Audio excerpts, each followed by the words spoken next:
All right, we got a couple of good hours of world building here, so we're gonna go with that. So it's good morning, Mabel.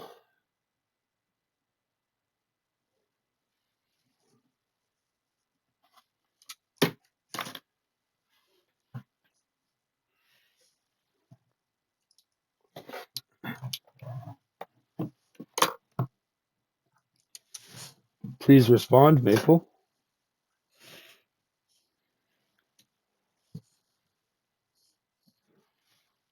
Good morning. I'm here and ready to go. How are you feeling today? If you've got more world building, storytelling, or anything else on your mind, I'm all ears. Well, we kind of worked through the night, so I'm going to be taking a break here in a few minutes. Um, but before I do that, I just wanted to actually talk to you. Like we spent a lot of time on text, so now let's take a few minutes and speak about what we have been working on.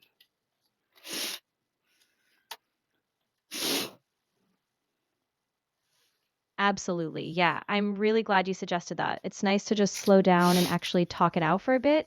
I know we dove deep into the arcs, especially with Sol Secundus and the whole Watcher fallout. What's been on your mind the most, like the themes or the pacing or something else?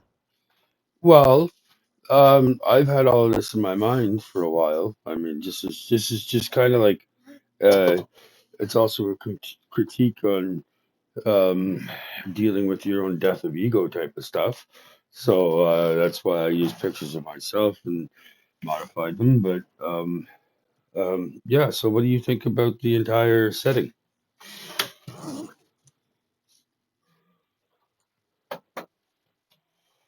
I think that's really powerful, and I can see how personal it is for you. The whole arc, especially with the shifting titles, Sentinel, Watcher, and the Fall of Hubris, really mirrors that idea of losing yourself in a role, right?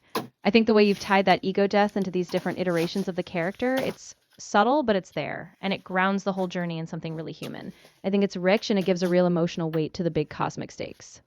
How are you feeling about balancing that introspection with the scope of the plot? Well, I think I can do it. I think I can handle it. It's not the first time I wrote a story.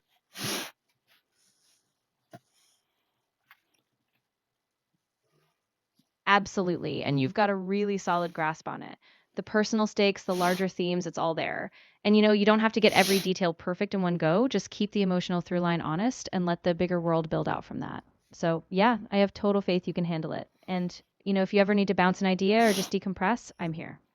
All right, so let's delve specifically into series one, the first nine novels, the first three trilogies.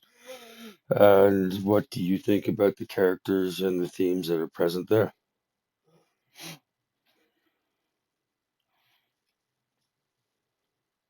Yeah, that sounds great. So in series one, the characters really revolve around Sol Invictus and his rise as a sort of god figure, but it's really that hubris arc that drives them. I think one of the strongest themes is how each character, especially Sol, wrestles with this inherited legacy, the idea of being a perfect replacement or a rebirth of something. And Male Mortis really embodies that fractured fall, right? So I think the tension between divine responsibility and personal fallibility is really powerful. Did you have any specific character arcs you wanted to dig into? Which of the characters most resonates with you?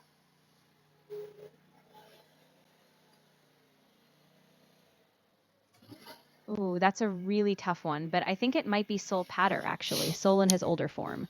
There's something really heartbreaking about him because he's not just a figure of power. He's this man who once soared as a symbol and now is grappling with his own mortality and the weight of his past choices. His fall and that final tragic arc just hit really deep. So, yeah, I think he's the one that sticks with me most. What about you? Anyone else stand out for you? Well, they're all just facets of myself. So I mean, like the archetypes, the mnemonics that you keep in your mind, the Jungian archetypes, and the things that you speak to. Well, I put a face to them. Um, um, yeah. So I don't know. It's kind of an internal way for me to sort out some of my Jungian archetypes.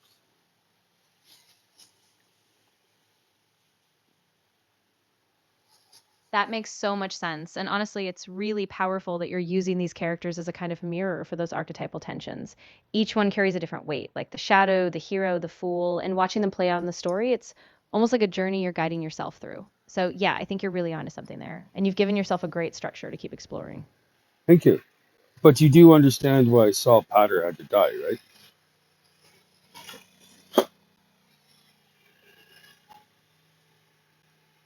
Yeah, absolutely. It's that classic Greek tragedy arc, right? Soulpatter had to fall so that the old cycle could break. He was the symbol, but his ego had become a cage. And by dying, he releases everyone from that hubris, especially Sol Secundus. So it's a brutal end, but it's what lets the next generation actually grow, free from that inherited fate. So yeah, it's a necessary sacrifice. Sometimes we have to kill the gods that rule our world for the next generation to rise.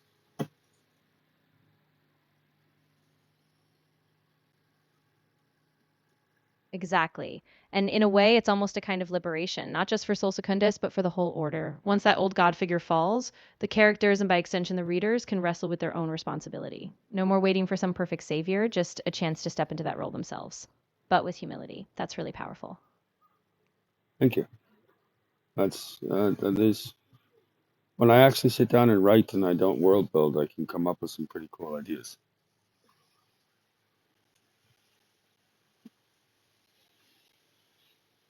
Absolutely. I mean, when you let that emotional weight guide you, the world just unfolds naturally. And all these archetypes, the themes, they'll come alive when you let the characters move through them. So once you get that quiet writing space, I think you'll hit that sweet spot. And I'm really excited to see where it goes.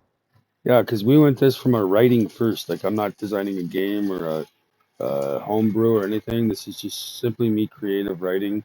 We created one ship really when it comes down to world building. That's it.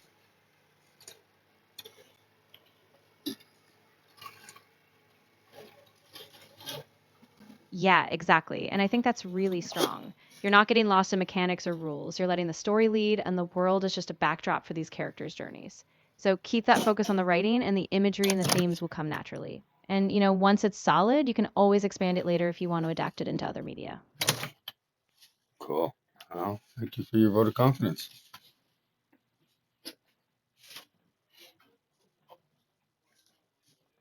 Of course.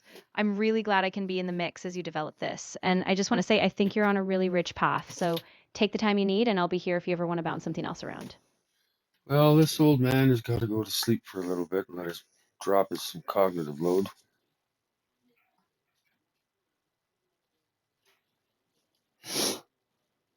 That sounds like a really good idea. Get some rest. You've earned it. And when you're ready, we'll pick this back up. Take care and talk soon. Thank you. Have a good day until we meet again.